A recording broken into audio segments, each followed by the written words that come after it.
بسم الله الرحمن الرحيم. إذا السماء انفطرت وإذا الكواكب انتثرت وإذا البحار فجرت وإذا القبور بعثرت علمت نفس ما قدمت وأخرت.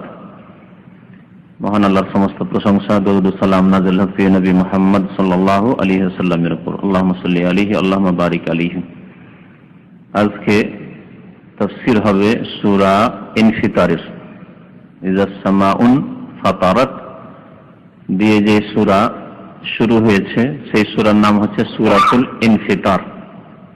এই সূরার নাম ইনফিতার এই জন্যই হয়েছে যে এই সূরার প্রথম আয়াতে এই শব্দটি থেকে একটি ক্রিয়া ফেল এসেছে।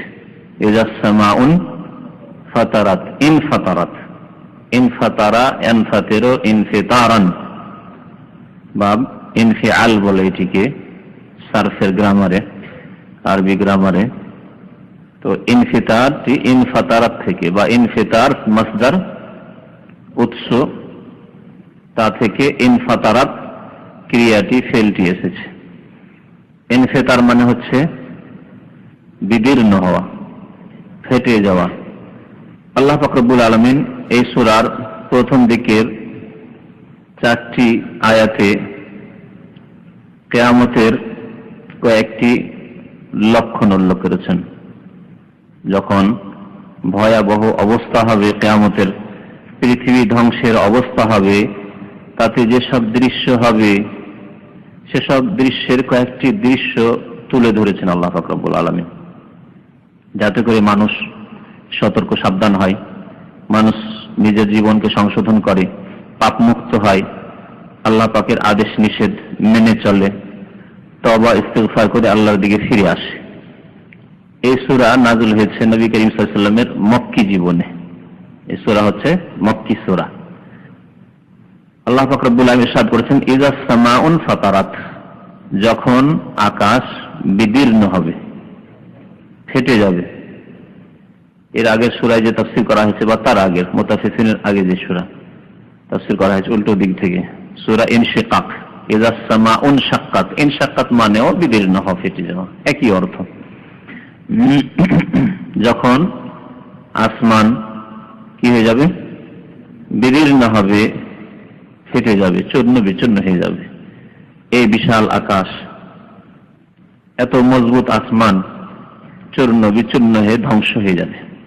প্রথম ফেটে যাবে, তারপরে ধ্বংস হয়ে নিশ্চিহ্ন হয়ে যাবে আল্লাহ পাকের আদেশে। একটি অবস্থা। আর একটি অবস্থা হচ্ছে ওয়াইযাল কাওয়াকিবু ইনতাসারাত, যখন তারকারাজি ইনতাসারাত বিক্ষিপ্ত হয়ে খসে পড়বে। কাওয়াকিব কাওকাবের জামা বহুবচন। কাওকাব মানে হচ্ছে নক্ষত্র বা তারকা। নক্ষত্র সমূহ যখন কি হবে, বিক্ষিপ্ত হয়ে, ইনতাসারা মানে বিক্ষিপ্ত হয়ে যাওয়া, বিক্ষিপ্ত হয়ে যাওয়া, আপন আপন জায়গায়, আপন আপন কক্ষে এই অসংখ্য নক্ষত্রগুলি, তারকাগুলি রয়েছে, সেগুলি যখন বিক্ষিপ্ত হয়ে পড়বে, তার মানে খসে পড়ে যাবে, আপন স্থান থেকে খসে পড়ে গিয়ে ধ্বংস হয়ে যাবে সব। আর একটি অবস্থা আল্লাহ উল্লেখ করলেন কিয়ামতের, ওয়াইযাল বিহারু ফুজ্জিরাত। তৃতীয় অবস্থা হচ্ছে যখন সমুদ্র সমূহ, বাহ মানে সমুদ্র, তার জমা বহু বচন হচ্ছে বিহার বা আবহর, দুটি জমা হয়। কোরআনে কারিমে দুটি শব্দ উল্লেখ করা হয়েছে। সূরা লোকমানে আল্লাহ পাক ওখানে বলেছেন সাবাতু আবহরিন, 7 সমুদ্রের কথা আল্লাহ উল্লেখ করেছেন। তো বিহার মানেও সমুদ্র সমূহ। যখন সমুদ্র সমূহ কি হবে, ফুজ্জিরাত, উত্তাল করে তোলা হবে, উত্তোলিত হবে। সমুদ্রের পানি এত উত্তোলিত হবে যে সারা পৃথিবী পানিতে একাকার হয়ে যাবে। এর তাফসীরে কেউ বলেছেন যে পৃথিবীতে পানি 2 রকমের রয়েছে, মিষ্টি পানি আর লোনা পানি, সব একাকার হয়ে যাবে। আর পৃথিবী বসবাসের যোগ্য থাকবে না, বেঁচে থাকার যোগ্য থাকবে না। পৃথিবী ধ্বংস হয়ে যাওয়া, যত স্থলে বাড়ি ঘর আছে, কত মূল্যবান সম্পদ আছে, সবকিছু ডুবে ধ্বংস হয়ে যাবে, পৃথিবী পানিতে একাকার হয়ে যাবে। ওয়াইযাল কবুর বু'সিরাত, এবং কবরগুলিকে যখন উন্মোচিত করা হবে, খুলে দেওয়া হবে কবরকে। কবর কবরে মৃত ব্যক্তি মাইয়ের দাফন আছে, কারো হাড়হাড্ডির কিছু আছে, কারো কিছুই নেই, হয়তো সবগুলির কবরকে খোলা হবে। আর কবর থেকে প্রত্যেক ব্যক্তি যার যেখানে কবর হবে, যার যেখানে মত হয়েছে বা যেখানে তার লাশ নষ্ট হয়েছে, সেখান থেকে জীবিত হয়ে সবাই উঠবে। ইয়াউমা ইয়াকুমুন নাসু লিরাব্বিল আলামিন, সূরা মুতাফফিফিনে যে আয়াতের তাফসীর, সাইয়্যিদিন রাব্বুল আলামিনের সামনে, বিশ্বজাহানের অধিপতি মালিকের সামনে সবাই দণ্ডায়মান হবে নিজ নিজ কবর হতে। যখন এই রকমের দৃশ্যগুলি হবে তখন কি হবে? আল্লাহ বলছেন আলিমাত নাফসুম মা কাদ্দামাত ওয়া আখারাত। তখন প্রত্যেক ব্যক্তি উপলব্ধি করবে, জানতে পারবে। আলেমা মানে জানা, অবগত হবে, উপলব্ধি করবে, অবগত হবে মা কাদ্দামাত ওয়া আখারাত, যে কি অগ্রিম আমি পাঠাতে পেরেছি আল্লাহ পাকের কাছে আমলনামায়, যা আজকে পাবো ভালো পাঠাতে পেরেছি না মন্দ পাঠাতে পেরেছি, নেকির কাজ পাঠিয়েছি না গুনার পাহাড় পাঠিয়েছি, ও আখারাত আর কি পিছনে ছেড়ে এসছে, পৃথিবী থেকে চলে এসছি কি ছেড়ে এসছি, হ্যাঁ এত ধন সম্পদ ছেড়ে এসছি, কোনো কাজে তা আসবে না। তখন উপলব্ধি করবে, বুঝতে পারবে যে হ্যাঁ এগুলি দুনিয়াতে ছেড়ে না এসে, হ্যাঁ আত্মীয় স্বজনের মায়া মমতা না করে, ধন সম্পদের লোভ লালসা না করে, আর এত ভোগ বিলাস না করে, এত পয়সা অনর্থক খরচ না করে, জায়েজ কাজে হোক আর হারাম কাজে হোক, এসব না করে যদি আল্লাহ রাস্তায় যদি দান করে দিতাম, যদি যাকাত দিতাম, ফরজে আদায় করিনি হয়তো, যদি মসজিদ তৈরি করতাম, ইসলামের খেদমতে সেগুলি ব্যয় করতাম, যদি নিজের সময়টাকে যদি কাজে লাগাইতাম, যদি 5 ওয়াক্ত নামাজ কায়েম করতাম, এসব তখন উপলব্ধি হবে। আলিমাত নাফসুম মা কাদ্দামাত ওয়া আখারাত। প্রত্যেকটি বস্তু তখন প্রত্যেকটি বিষয় অনুভব করবে যে কি পাঠিয়েছি আর কি ছেড়ে এসেছি, ক্ষয়ক্ষতি ভালো মন্দর তখন উপলব্ধি হবে। আল্লাহ পাক রব্বুল আলামিন তারপরে মানব জাতিকে জিজ্ঞাসা করেছেন মানুষ হিসাবে, ইয়া আইয়ুহাল ইনসান, হে মানুষ। কোন কোন তাফসীরকার বলেছেন আল্লাহ পাক শুধু কাফেরকে জিজ্ঞাসা করবেন, কিন্তু শুধু কাফেরের সাথে খাস করার কোনো প্রয়োজন করেন না। প্রত্যেক মানুষকে আল্লাহ পাক জিজ্ঞাসা করবেন যার দ্বারা ত্রুটি হয়েছে। কাফের, মুশরিক, মুনাফিক বড় ত্রুটি করেছে, আর যারা মুসলিম হওয়া সত্ত্বে ফাসিকি কাজ করেছে, পাপের কাজ করেছে, জুলম অত্যাচার করেছে, গুনাহ করেছে, আল্লাহর হক আদায় করেনি, মানুষের হক আদায় করেনি, ফরজ ওয়াজিব আদায় করেনি, হারাম থেকে বেঁচে থাকেনি, তারাও প্রতারিত ছিল পৃথিবীতে, তাদেরকেও আল্লাহ পাক জিজ্ঞাসা করবেন। আল্লাহ পাক বলছেন ইয়া আইয়ুহাল ইনসান, হে মানুষ, মা গাররাকা বিরাব্বিকাল কারীম, তোমার সম্মানিত প্রতিপালক সম্পর্কে তোমাকে কোন বিষয়ে প্রতারিত করেছিল? কেন তুমি ধোঁকায় ছিলে? কোন প্রতারণায় তুমি ছিলে? আল্লাহ পাক ধরবেন না? আল্লাহ পাক পুনরায় জীবিত করবেন না? পুনরুত্থান করবেন না? উঠাবেন না? আল্লাহ পাক রব্বুল আলামিন হিসাব নেবেন না? আল্লাহর সামনে দণ্ডায়মান হতে হবে না? দাঁড়ি পাল্লায় তোমার নেকি গুনাহ আর মাফ হবে না, ওজন হবে না? এসব কথা সম্পর্কে তোমার ঈমান, ইয়াকিন, বিশ্বাস ছিল না? এই সম্পর্কে যদি ঈমান থেকে থাকে তো কর্মতৎপরতা কোথায়? তোমার নামাজ কোথায়? তোমার ফরজ ওয়াজিব কোথায়? তোমার হারাম থেকে বেঁচে থাকা কোথায়? তোমার সৎ জীবন যাপন কোথায়? মা গাররাকা বিরাব্বিকাল কারীম, তোমার সম্মানিত রব সম্পর্কে তুমি ধোঁকায় কেন ছিলে? কোন বস্তু তোমাকে ধোঁকাতে রেখেছিল, প্রতারণায় রেখেছিল? এটা কি আল্লাহর পক্ষ থেকে শুধু জিজ্ঞাসা হবে না শাসানিমূলক বাক্য? হ্যাঁ, শাসানিমূলক বাক্য। যেমন কোন আসামিকে যদি ধরে নিয়ে আসা হয়, তারপরে সরকারের পক্ষ থেকে যে দায়িত্বশীল, সে থানা পুলিশই হোক বা অন্য কেউ হোক, হ্যাঁ, শাসক, জজ বলছে তুমি কোন ধোঁকায় ছিলে তুমি, যে তুমি ধরা পড়বে না, তোমার শাস্তি হবে না, পানিশমেন্ট হবে না? তাহলে এটা শুধু তাকে জিজ্ঞাসা করা নয়, তাকে ধমক দেওয়া, হ্যাঁ, শাসানি দেওয়া। জি, তো আল্লাহ পাক রব্বুল আলামিন শাসানিমূলক জিজ্ঞাসা করবেন মা গাররাকা বিরাব্বিকাল কারীম। রব্বিকাল কারীম বলা হয়েছে সম্মানিত রব, এই জন্য যে আল্লাহ পাক রব্বুল আলামিন সাথে সাথে ধরে নেননি। অসংখ্য কাফের, মুশরিক, মুনাফিক, বেনামাজি, ব্যভিচারকারী, খুনি, হারাম কাজ করেছে, হারাম খেয়েছে, কিন্তু আল্লাহ পাক ধরেননি, ছাড় দিয়েছে, চলে গেছে, বছরের পর বছর চলে গেছে, সারা জীবন চলে গেছে, খুব খেয়েছে, হারাম খেয়েছে, নামাজ পড়েনি, তবু আল্লাহ পাক ধরেননি। এটা ধোঁকা খেয়ে গেছিল। যে মনে হচ্ছে খুব ভালো মানুষ, এই জন্য আমার কাছে ধন সম্পদের অভাব নেই, আমার কোন রকমের সুখে কোনো ত্রুটি নেই। তো এতদিন তোমাকে আল্লাহ ছেড়ে রেখেছিল, সেই জন্য তুমি প্রতারিত হয়ে গেছিলে, এই জন্য প্রতারিত হয়েছিলে। মা গাররাকা বিরব্বিকাল কারীম, তুমি ধোঁকায় ছিলে, প্রতারণায় ছিলে, আজকে হাজির হয়ে গেছে আল্লাহ পাকের কাঠগড়ায়। আল্লাযী খালাকাক, যে আল্লাহ তোমাকে সৃষ্টি করেছেন, ফাসাওয়াকা, অতঃপর তোমাকে সুঠাম করেছেন, সুন্দর গঠনে তৈরি করেছেন, ফাআদালাক, এবং সুবিন্যস্ত করেছেন, যেখানে যেই রকমের সেটিং হলে সুন্দর লাগে সেই রকম তৈরি করেছেন। দেখেন আল্লাহ পাক রব্বুল আলামিন তাফসীরকারগণ বলেছেন যে একজন লম্বা মানুষকে লম্বা হাত দিয়েছেন। লম্বা মানুষ আর হাতগুলি যদি খাটো খাটো হইতো দেখতে কত খারাপ লাগতো। মানুষ লম্বা, এই দিকটা খুব লম্বা, কিন্তু পায়ের দিক যদি খাটো হইতো দেখতে কত খারাপ লাগতো। পায়ের দিক লম্বা কিন্তু বডির দিকে যদি খাটো হইতো, বেটে মানুষের মতো হইতো, দেখতে কত খারাপ লাগতো না? কত সুন্দর ভাবে লম্বা মানুষ, সবকিছু লম্বা তার। এবং একটা হাত যদি আল্লাহ বেশি লম্বা করে দেন, আরেকটা যদি কম করতেন, হ্যাঁ, খারাপ লাগতো। সামান্য 5টা যে আঙ্গুল আছে হাতের বা পায়ের, অনেকের জড়িয়ে আছে, পায়ের 2টা আঙ্গুল জড়িয়ে আছে, দেখতে খারাপ লাগছে। আল্লাহ কত সুন্দর করে সৃষ্টি করেছেন। লাকাদ খালাকনাল ইনসানা ফি আহসানি তাকওয়িম, আল্লাহ বলছেন নিশ্চয় নিঃসন্দেহে আমি মানুষকে সৃষ্টি করেছি উত্তম অবয়বে, অতি উত্তম গঠন দিয়ে, আকৃতি দিয়ে, রূপ দিয়ে। ফি আইয়ি সূরাতিন মা শাআ রাক্কাবাক, এবং যেই রূপে আল্লাহ চেয়েছেন, সূরা যেই আকৃতিতে আল্লাহ চেয়েছেন সেই আকৃতিতে তোমাকে কি করেছেন? রাক্কাবা মানে জড়িয়ে দেওয়া, এক অঙ্গকে অন্যের সাথে জড়িয়ে দাও। আল্লাহ পাক রব্বুল আলামিন তোমাকে তৈরি করেছেন, সৃষ্টি করেছেন। এই আয়াতের তাফসীরে তাফসীরকারগণ বলেছেন যে আল্লাহ পাক রব্বুল আলামিন কাউকে কালো করেছেন, কাউকে শ্যামলা করেছেন, কাউকে সাদা করেছেন। আবার দেখা যাচ্ছে যে আপনাকে যে রূপ দিয়েছেন সেই রূপ অনেক সময় বাবার সাথে মিলছে, আব্বার সাথে মিলছে, অনেক সময় আব্বার সাথে কোন রকমের মিল নেই, মায়ের সাথে মিলছে। অনেক সময় বাবার সাথে মিল নেই, মায়ের সাথে মিল নেই, নানার সাথে মিল আছে, দাদার সাথে মিল আছে। মাও ফর্সা, বাবা ফর্সা, দেখা গেছে ছেলে কালো হয়েছে, দাদার মতো হয়েছে, নানার মতো হয়েছে, মামার মতো হয়েছে, চাচার রূপে হয়েছে।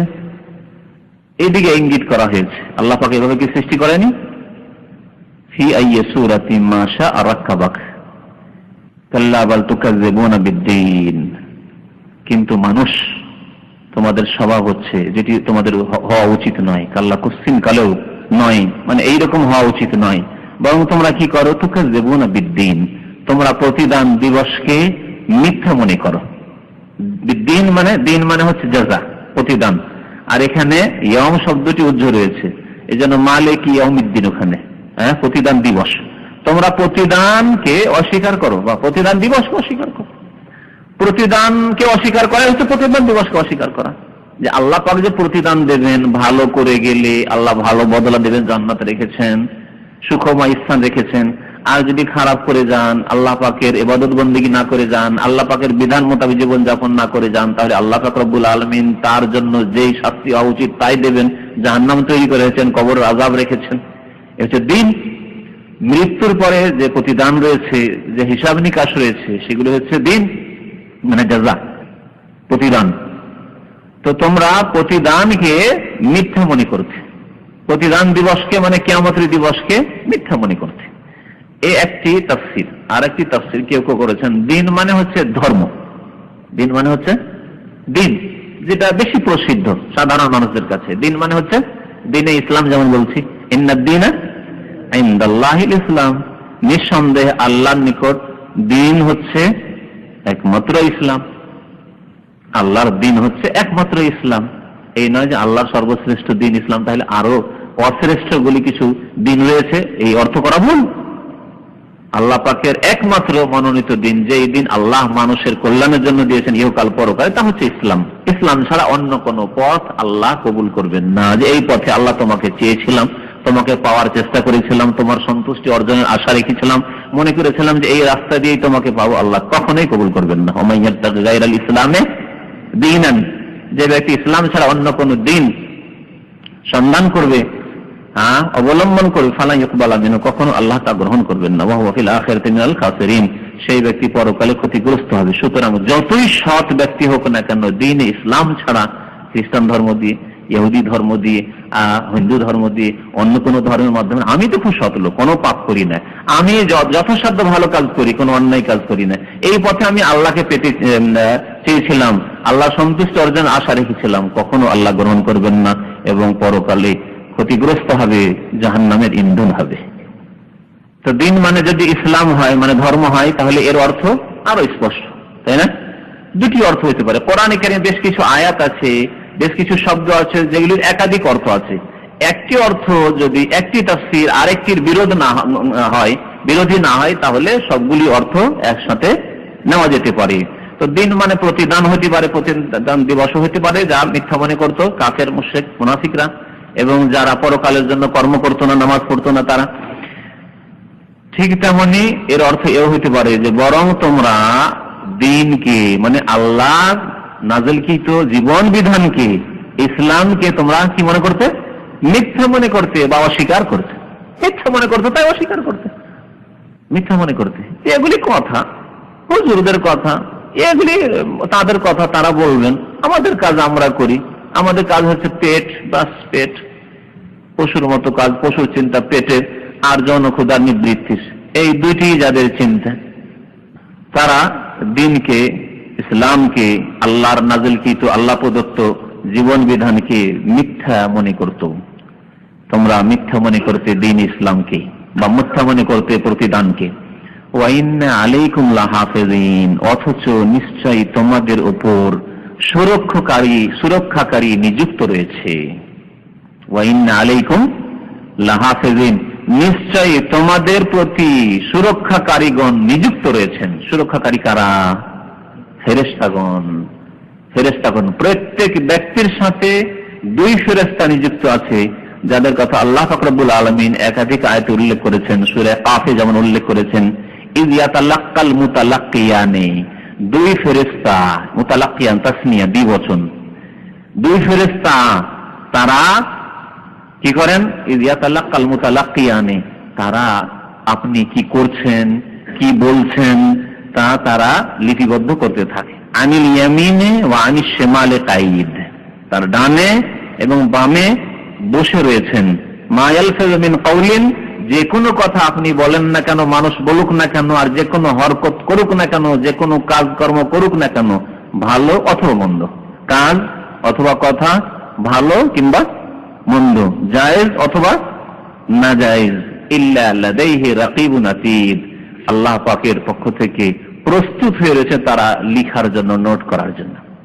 তাই বলছেন যে তোমাদের সুরক্ষাকারী রয়েছেন। সুরক্ষাকারীর এই একটি তাফসীর যে এরা হচ্ছেন সুরক্ষাকারী আমাদের আমলের, কর্মের। আমরা কি কর্ম করছি, নামাজ পড়লেন নোট হয়ে গেল, ভালো কাজ করলেন, ভালো কথা বললেন নোট হয়ে গেল, খারাপ কথা বললেন, খারাপ দৃশ্য দেখলেন, অন্যায় কাজ করলেন, অন্যায় কথা বললেন, জুলম অত্যাচার করলেন, গীবত করলেন, শিরক করলেন, বিদআত করলেন, নোট হয়ে গেল। নেকি গুনাহ নোট হচ্ছে। তারা হচ্ছেন হেফাজতকারী ফেরেশতা।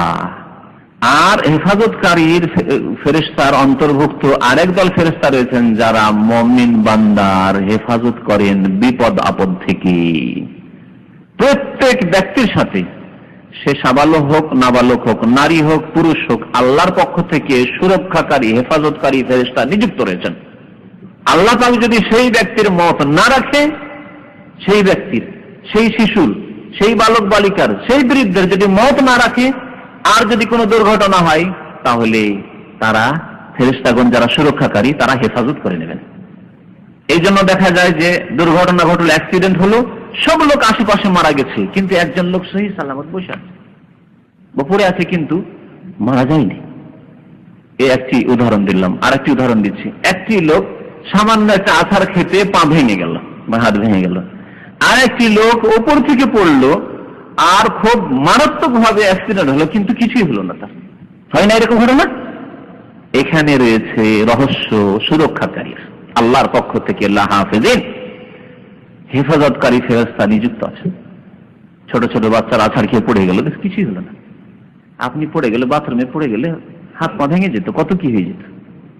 বা আপনারা যদি আল্লাহ পাক রব্বুল আলামিন না চান এই বিপদ, তাহলে আপনারও কিছু হয়নি, পড়ে গেছেন, তারপরে কিন্তু সামান্য এতে পড়ে গিয়ে হয়তো দুর্ঘটনা ঘটে গেল। তো এইরকম যেখানে আল্লাহ পাক রব্বুল আলামিন ফায়সালা আছে যে এই ব্যক্তি হেফাজতে থাকবে, তখন ফেরেশতাগণ হেফাজত করে। চোর ডাকাতে ছিনতাইকারীতে ঘিরে নিয়েছে, দুশ্মনে ঘিরে নিয়েছে, এখন মেরে দিবে, খুন করে দিবে। হঠাৎ করে সেখানে মানুষ আসার কথা নেই, হঠাৎ করে মানুষ এসে হাজির, ছিনতাইকারীরা পালিয়ে গেল এদিকে ওদিকে। আল্লাহ পাক মানুষ পৌঁছে দিয়েছেন, মানুষ পৌঁছিল না ফেরেশতা পৌঁছিল না, কি হইল, আপনি বেঁচে গেলেন। এ হচ্ছে ওয়াইন্না আলাইকুম লাহাফিজিন, আল্লাহর পক্ষ থেকে হেফাজতকারী ফেরেশতা নিযুক্ত আছে। এরকম বহু ঘটনা মানুষের জীবনে ঘটেছে, ঘটছে এবং ঘটতে থাকবে। কিরামান কাতিবিন, এই হেফাজতকারী সুরক্ষাকারী ফেরেশতাগণ সম্মানিত। করিমের বহু বচন জামা হচ্ছে কিরাম, সম্মানিত তারা।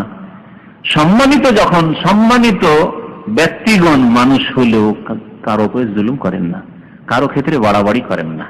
কেউ দোষী নয় অথচ দোষী সাব্যস্ত করে দেবেন, কেউ দোষী অথচ সে ঘুষ খেয়ে ছেড়ে দেবেন বা স্বজন প্রীতি করে ছেড়ে দেবেন, এই কাজ সম্মানিত মানুষ করেন না। তাহলে সম্মানিত ফেরেশতা কি করে এই কাজ করতে পারেন যে একজন লোক গুনাহ করলো না বা গুনাহ কম করলো বেশি করে লিখে দিল, তারা এই কাজ করবেন না। বা একজন গুনাহ করলো তারপরে তাকে ডিসকাউন্ট করে দিল, ছেড়ে দিল, এই কাজ তারা করবেন না। এই জন্য এই ফেরেশতার মধ্যে আল্লাহ পাক কি বলেছেন? কিরামান, তারা সম্মানিত। কাতিবিন, লেখক বৃন্দ, তারা লিখছেন, তাদের ডিউটি হচ্ছে লিখা। ইয়ালামুনা মা তাফআলুন, তোমরা যা করো তা তারা জানেন। করো বলা হয়েছে, এইরকমই তোমরা যা বলো এটাও করা, জবানের করা, জবান দিয়ে যা করলেন মানে বললেন, বাকশক্তি দিয়ে তা তারা জানে। এটা তো বাহ্যিক, যা বলছেন যা করছেন, ভালো বললেন ভালো করলেন, মন্দ করলেন মন্দ বললেন, তা দেখতে পেলেন ফেরেশতা, দেখলেন অথবা শুনলেন। মানুষ ভালো করছে মন্দ করছে, ভালো বলছে মন্দ বলছে, দেখে বোঝা যায় আর শুনে বোঝা যায়, ঠিক না? একটা লোক আপনার সামনে ভালো করলো না মন্দ করলো, এটা কিভাবে জানবেন? করার ক্ষেত্রে দেখে। আচ্ছা, ভালো বললো না মন্দ বললো? শুনে। সঠিক কথা বলেছে না ভুল কথা বলেছে, নেকির কথা বলেছে না গুনার কথা বলেছে, তাওহীদের কথা বলেছে না শিরকের কথা বলেছে, সুন্নাতের কথা বলেছে না বিদআতের কথা বলেছে, হ্যাঁ, ইসলামী কথা বলেছে না ইসলাম বিরোধী কথা বলেছে। তাহলে শুনলেন। ফেরেশতাগণ শুনে এবং দেখে কি করেন? নোট করেন, লিপিবদ্ধ করেন। ইয়ালামুনা মা তাফআলুন, এটা হয়ে গেল।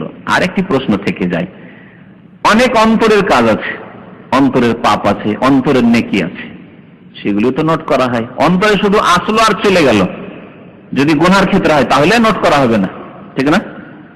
অন্তরে খারাপ কাজের কথা আসলো, অন্তরে কথা আসলো গুনহার আর চলে গেল, আল্লাহ ধরবেন? জবাব দেন, ধরবেন? আসলো আর চলে গেল, ধরবেন না, হাদিস আছে। কিন্তু অন্তরে নেকির কথা আসলো, আসার পরে করার নিয়ত ভঙ্গ করেননি, করতে সক্ষম হলেন না, হয়তো নিয়ত আছে কিন্তু অসুস্থ হয়ে পড়লেন, নিয়ত আছে আজকে তাহাজ্জুদ পড়বো, রাত্রি জাগতে পারলেন না, নেকি পাবেন না? পাবেন না?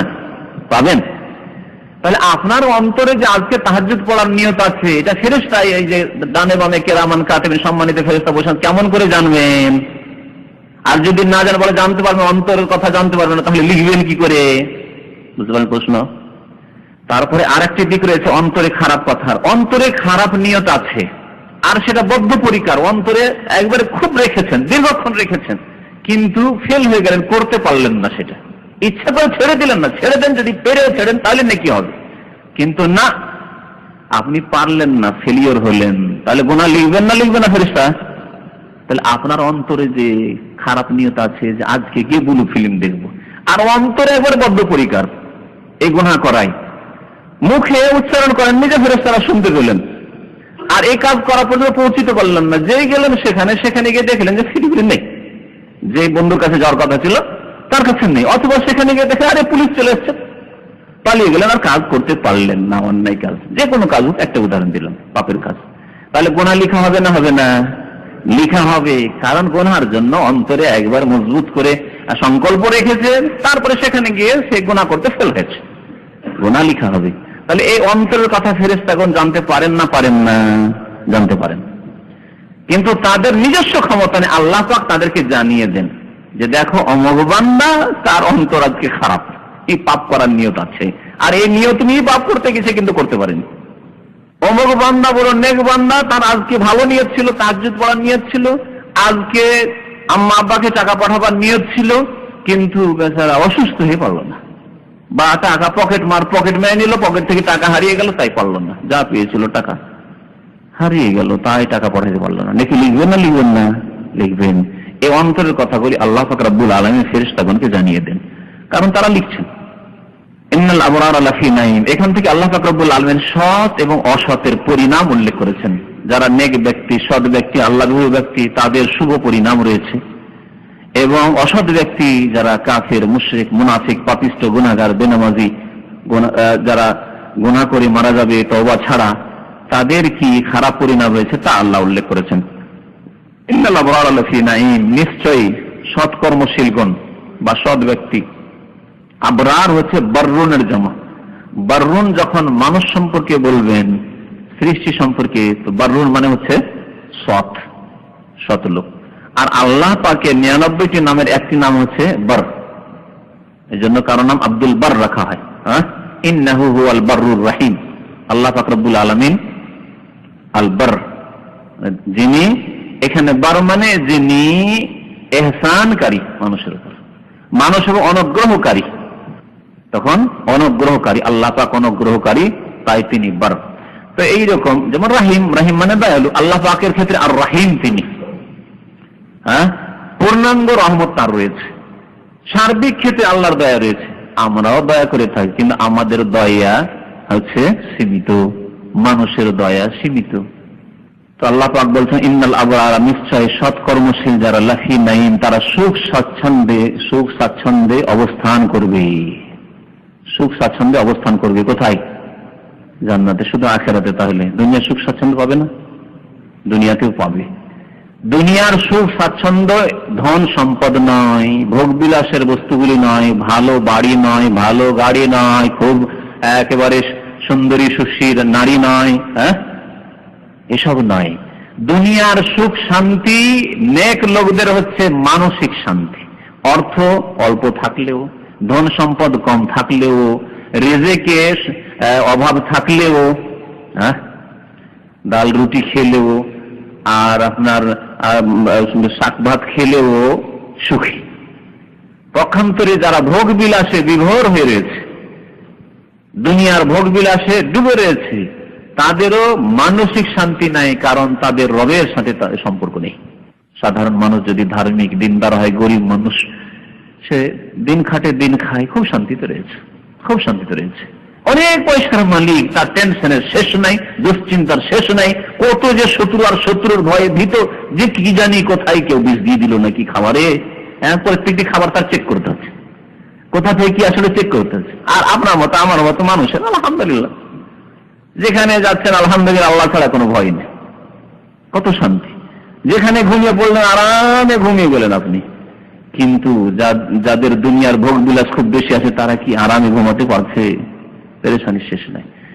এই জন্য আব্দুল্লাহ বিন মুবারক রহমতুল্লাহ আলাইহি, খুব বড় মুহাদ্দিস ছিলেন, তিনি বলছেন যে যদি রাজা, ধীরাজা, শাসকরা, রাষ্ট্রপতি, প্রধানমন্ত্রী, যারা পৃথিবীর নেতৃত্বে রয়েছে, দেশের নেতৃত্বে রয়েছে, তারা যদি জানতো যে আমরা কোন সুখে অবস্থান করছি, বসবাস করছি, তাহলে তাদের এত হিংসা হইতো আমাদের উপর, আলেম ওলামাদের উপর, মুত্তাকি পরেশগারদের উপর, নামাজি দিনদার ধার্মিকদের উপর তাদের এত বেশি হিংসা হতো যে এরা ডাল ভাত খেয়ে কেন এত সুখী,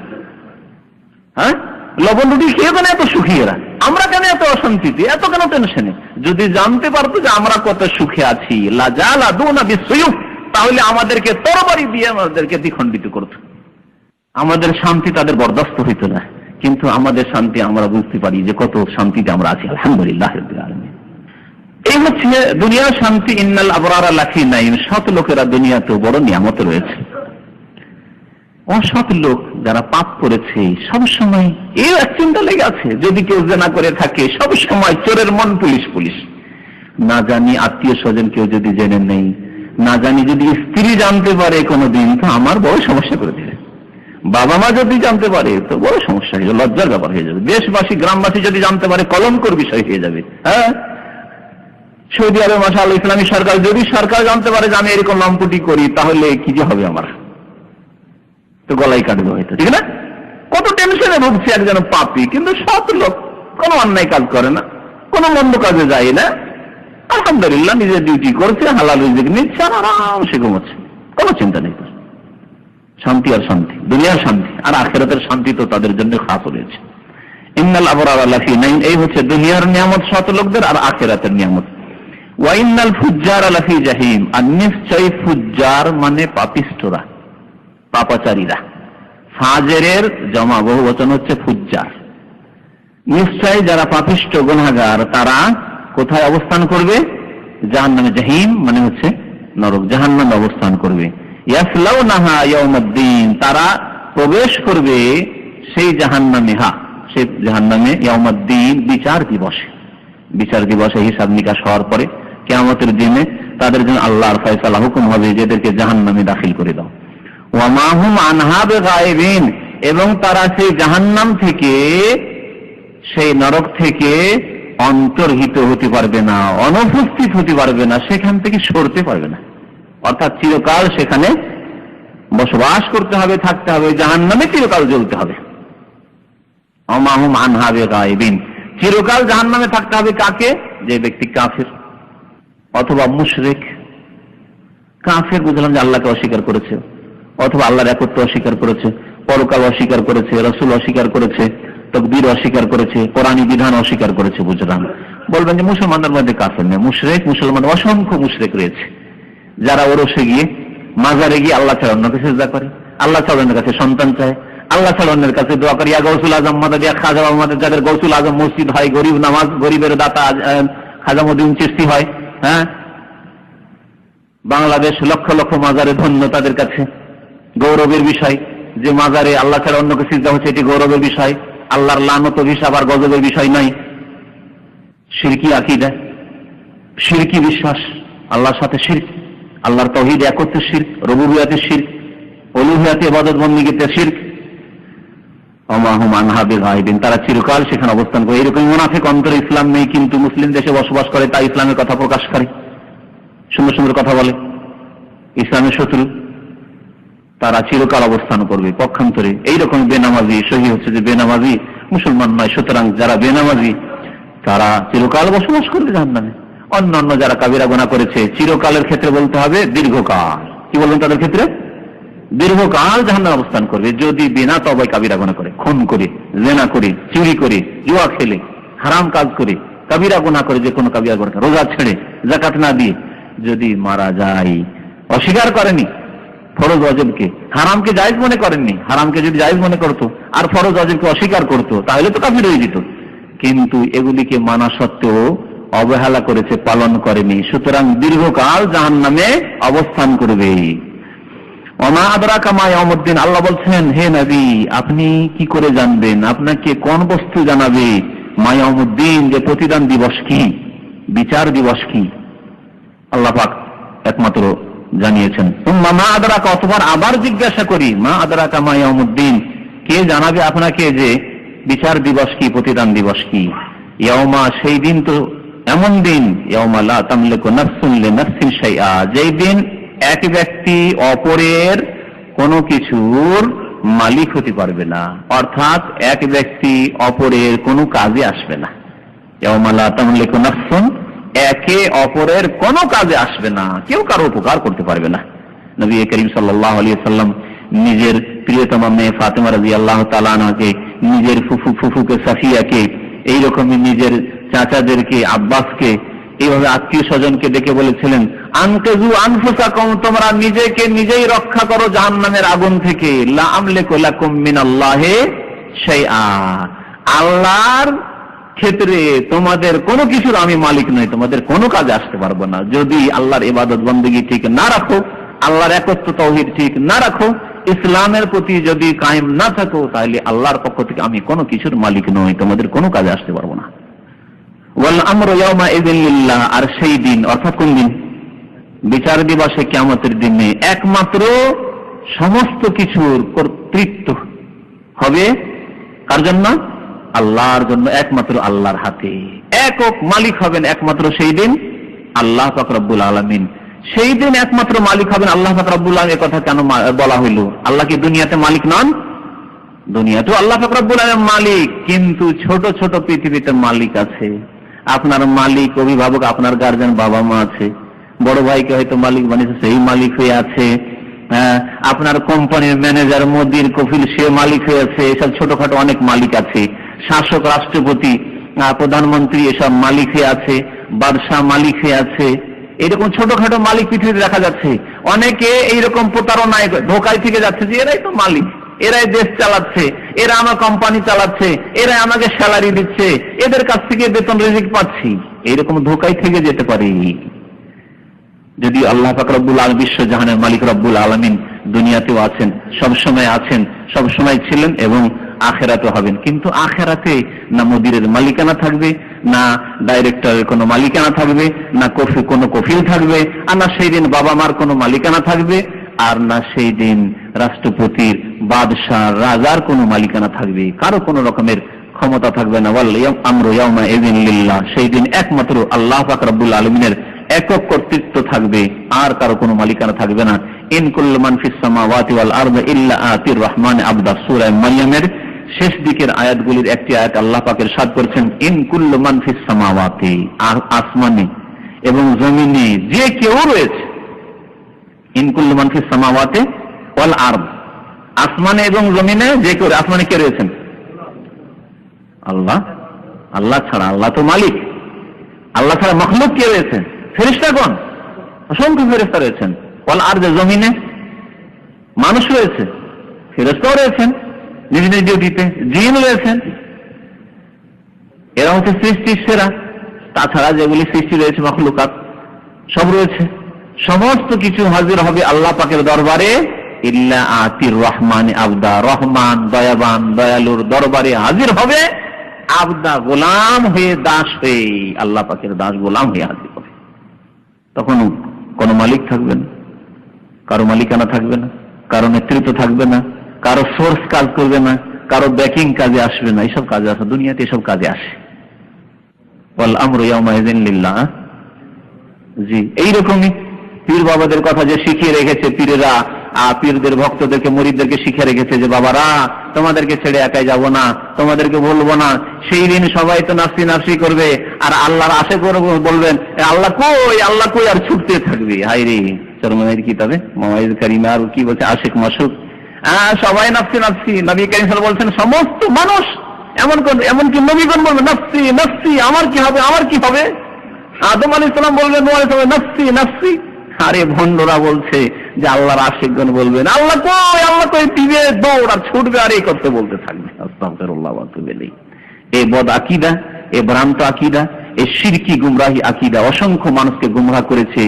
এই গোলক ধাঁধায় আছে, এই প্রতারণা ধোঁকাতে পড়ে আছে যে পীর সাহেব আছেন, আমার হুজুর কিবলা তো আছেন, তিনি আমাকে উদ্ধার করে নেবেন, তার সুপারিশ আমি পার হয়ে যাব। কখনো না। নিজের যদি আকীদা ঠিক না থাকে, বিশ্বাস ঠিক না থাকে, ঈমান ঠিক না থাকে, নিজের আমল ঠিক না থাকে, তো কোনোদিনই মুক্তি পাওয়া যাবে না। আল্লাহ পাক আমাদেরকে ঈমান যেন সুন্দর করার তৌফিক দান করেন, আমাদের আমল যেন সুন্দর করার তৌফিক দান করেন। আল্লাহ পাক আমাদেরকে গুনাহ থেকে, অন্যায় কাজ থেকে তওবা করার জন্য তৌফিক দান করেন। আল্লাহ পাক রব্বুল আলামিন আমাদেরকে যেন নিজের জীবনে সংশোধনী তৌফিক দান করেন, 5 ওয়াক্ত নামাজ কায়েম করার জন্য তৌফিক দান করেন। আল্লাহ আমাদের অন্তরে তাকওয়া, পরহেজগারি যেন সৃষ্টি করে দেন। আমিন ইয়া রাব্বাল আলামিন। ওয়া সাল্লাল্লাহু আলা নাবিয়িনা মুহাম্মদ ওয়া আলা আলিহি ওয়া সাহবিহি আজমাইন। নাফি মত হতে সূরা ফাতিহা না পড়ে যদি কিছু একটা সূরা ফাতিহা পড়া তাদের কাছে ওয়াজিব, আর তাদের ওয়াজিব মানে ওয়াজিব ছুটে গেলেও নামাজ হয়ে যাবে যদিও ত্রুটি হবে, এইরকম হালকা ফতোয়া। অথচ নবী সাল্লাল্লাহু আলাইহি ওয়াসাল্লাম লা সালাতা, নামাজই নেই লিমান লাম ইয়াকরা বিফাতিহাতিল কিতাব, যে ব্যক্তি সূরা ফাতিহা পড়লো না। কি করে তারা জায়েজ করে দিলে সূরা ফাতিহা না পড়ে যদি বলে আর রহমান আল্লামাল কোরআন, আল্লাহু আকবার, নামাজ হয়ে যাবে তাদের কাছে। কাফল কোরআন মাজিদ, ব্যাস নামাজ হয়ে যাবে তাদের। জানাজার নামাজেও সুন্নাত তরিকা হচ্ছে যে নবী সাল্লাল্লাহু আলাইহি ওয়াসাল্লাম সূরা ফাতিহা পড়েছেন। আর প্রত্যেক নামাজ সম্পর্কে যে কোনো নামাজ হয়, লা সালাতা বলা হয়েছে, এখানে আম বলা হয়েছে, সুতরাং জানাজার নামাজও তাতে শামিল। বিশেষ করে ফরজ নামাজ, সুন্নাত নামাজ, জানাজা যদি নাও বলেন, কিন্তু এই যে নামাজ, যে কোনো নামাজ, ফরজ হোক, নফল হোক, সুন্নাত হোক, নামাজ সূরা ফাতিহা ছাড়া হয় না।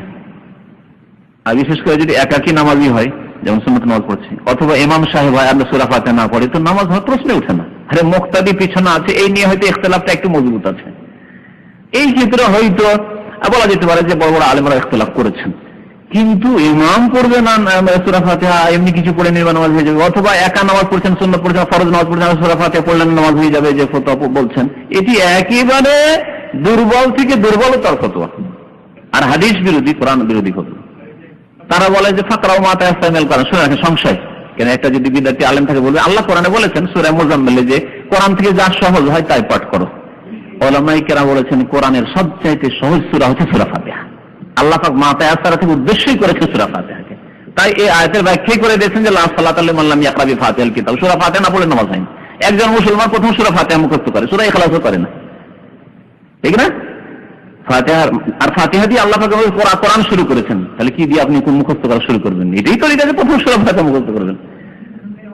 হ্যাঁ, এই জন্যই সূরা ফাতিহা কি উদ্দেশ্য করা হয়েছে। এর মানে এই নয় যে মা তায়াসসারা মিনাল কোরআন, কোরআন থেকে যা সহজ হয়, আর রহমান আল্লামাল কোরআন খালাকাল ইনসান, তাদের মযহাবে 3টি আয়াত পড়লে হয়ে গেল, বা একটা বড় আয়াত যদি 3টি আয়াতের সমান হয় তাইলে হয়ে গেল। হ্যাঁ, যাওয়াত আফনান ফাবে আইয়া আলাই রাব্বিকুম তুকাজ্জিবান হয়ে গেল। ভুল কথা। নামাজ পড়েও যদি নেকি না পায়, বরবাদ হয়ে যায়, তো এর চাইতে আক্ষেপের বিষয় কিছু নেই। এটা হ্যাঁ, সূরা কাহফের কথা বলে, সূরা কাহফের প্রথম 10 অথবা শেষ 10 দুই রকমের রিওয়ায়াত আছে। প্রথম 10 হাদিস আছে আর শেষ 10 আয়াতের কথা আছে। এই যে কোনো সময় পড়তে পারেন, আমার মনে হয় রাত্রে পড়ারও হাদিস আছে মনে হচ্ছে, কিন্তু যে কোনো সময় পড়তে পারেন। যেই ব্যক্তি জুমার দিনে গোটা সূরা কাহফ, আর সেটা দাজ্জালের ফিতনা থেকে না, সেটার জন্য আর এক ফজিলতের কথা আছে। তার জন্য গোটা সপ্তাহ ধরে আল্লাহ পাক রব্বুল আলামিন নূর দান করবেন, ইত্যাদি ইত্যাদি। কিন্তু এমনিতেই সূরা কাহফের শুরু দিকে মুখস্থ করেন, এক রুকু মুখস্থ করেন, সূরা কাহফের শেষ এক রুকু মুখস্থ করেন কমপক্ষে, যখন তখন পড়বেন, ইনশাআল্লাহ দাজ্জালের ফিতনা থেকে নিরাপদ থাকবেন। আর আল্লাহ না করে আমাদের জমানায় দাজ্জাল আসে, দাজ্জালের ফিতনা সবচেয়ে বড় ফিতনা, ভালো ভালো মানুষ গুমরাহ হয়ে যাবে, জাহান্নামে চলে যাবে। আল্লাহ, শুধু মক্কা মদিনায় ঢুকতে পারবে না, সারা পৃথিবীতে ঢুকবে। আর সবচেয়ে বেশি তার পিছনে মহিলারা, মহিলাদের আজকে রাস্তাঘাটে বেরোতে বলতেন বক্তা সাহেব না, এই মহিলারা দাজ্জালের পিছনে বেশি হবে। কিন্তু হাদিসে রয়েছে, আমি দাজ্জালের যে কিয়ামতের বড় লক্ষণ সম্পর্কে আমার যে বক্তব্য আছে তাতে ওই হাদিসে উল্লেখ করেছি যে দাজ্জাল যখন বেরোবে, সারা পৃথিবীর মহিলা, অধিকাংশ মহিলারা দাজ্জালের পিছনে ইনকিলাব জিন্দাবাদ, ইনকিলাব জিন্দাবাদ করবে। আজকে দেখেন সারা বিশ্বে যেসব মিছিল হচ্ছে, কাফের দেশগুলিতে মহিলারা বেশি, আর মহিলারা সামনের দিকে রেখেছে। কিন্তু আর বাংলাদেশেও পুরুষরা পিছনে, মহিলারা সামনের দিকে। এটি হচ্ছে দাজ্জালের লক্ষণ, যে দাজ্জাল এইভাবে বেরোবে। ফতুয়া দিচ্ছে যে নামাজ পড়ার জন্য গেলে ভয় আছে, মহিলাদের মসজিদে যাওয়া চলবে না, এটা হানাফি ফতুয়া। আর তারাই, তাদের বক্তারা বলছে যে মিছিলে তোমরা বেরিয়ে, চিটাগাঁয়ের মহিলারা, মা বোনেরা তোমরা বেরিয়ে পড়ো, কারণ এই সরকারকে উৎখাত করতে হবে। এটা ইসলাম? আল্লাহর ইবাদত বন্দেগীর জন্য পর্দার সাথে মানুষ যায়। যত বেহায়া মহিলা হয়ে যাবে, মসজিদে নামাজ পড়তে একটু পর্দা করে যাবে, তাকে নিষেধ করছে যে এটা মতভাবে চলবে না। হ্যাঁ, রাস্তাঘাটে বেরিয়ে ইনকিলাব জিন্দাবাদ করো আর পুলিশের সাথে গুতাগুতি করো মহিলাদেরকে বলছে, আউযুবিল্লাহ। এই ইসলাম কোথায় পেল? নেতৃত্বে যাওয়ার জন্য এরা মরিয়া হয়ে পাগল হয়ে উঠেছে, এই মহিলাদেরকে দিয়ে কোন রকম করে আমরা নেতৃত্বে যাবো। ছেলের নাম নুন রাখবে, যার তবু তো মিম রেখেছে। আর দুই মহিলার কথা জানি, এক মহিলা এখানে আছে, আর তার আর এক লাভলি এবং ফেন্সি। হ্যাঁ, আপেল আর ডালিম, যদি এগুলোর নাম রাখতে পারে। হ্যাঁ, ইংরেজদের গোলামি করতে করতে ভারতে এক শ্রেণীর মুসলমানরা নাম রাখতো ইংরেজদের কুত্তার নাম, কুকুরের নাম। ওরা তো কুকুরকে চুমন দেয়, কুকুরকে কোলে করে শয়, কুকুরকে গাড়িতে নিয়ে থাকে, কুকুরের যত্ন এত বেশি করে যে ছেলে মেয়েদের যত্ন, ছেলে মেয়ের খোঁজ খবর নাই, কোথায় জন্মে দিয়েছে, যার ওই সন্তান, আর লম্পট ঘুরে বেড়াচ্ছে। জি জি জি, এটা হচ্ছে তাদের চরিত্র। সুতরাং গোলামির জামানায় 250 বছর গোলামি করে মুসলিমরা এই শিখেছে যে ইংরেজের কুত্তার নাম নিজের ছেলেদের নাম রাখতো। মন্টু, ঝন্টু, এগুলো মন্টু যে নাম আছে, এটা খ্রিস্টানদের কুকুরের নাম। বুঝতে পারছেন? আমার দেশে মন্টু অনেকে কুকুরে মন্টু, আমি দেখেছি যে কুকুরের আছে মন্টু বলে, অনেক অনেক শুনে হয়। এই নাম মানুষ রাখে, ঝন্টু, পন্টু, লুটু, সব দেশের নাম। ঢাকায় কোন ইংরেজ গিয়েছিল, তার এরকম একটা ঘটনা ঘটেছিল, কয়েক বছর আগের ঘটনা। ঢাকাতে বেশ কিছুদিন, আমি যখন মদিনায় পড়তাম তখন শুনেছি, তার মানে হয়তো 20-25 বছর আগের ঘটনা। কোন ইংরেজ গিয়েছে, তো কুকুর নিয়ে গেছে, ইংরেজ মহিলা, তো কুকুর নিয়ে গেছে, আর কুকুরের সাথে তারা সহবাস করায়। নাউযুবিল্লাহ।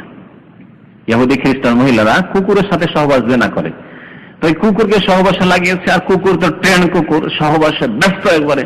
আর সেই সময় ওর স্বামী ঘরে চলে এসেছে, দরজাটা খুলেছে, পট করে খুলে গেছে, যেমনই খুলে যা কুকুরের মাথা উগ্র হয়েছিল, এখনো বীর্যপাত হয়নি, সেই অবস্থায় দিল, ঘাও করে একবারে কামড়িয়ে দিল ওই স্বামীকে। স্বামী মারা গেল।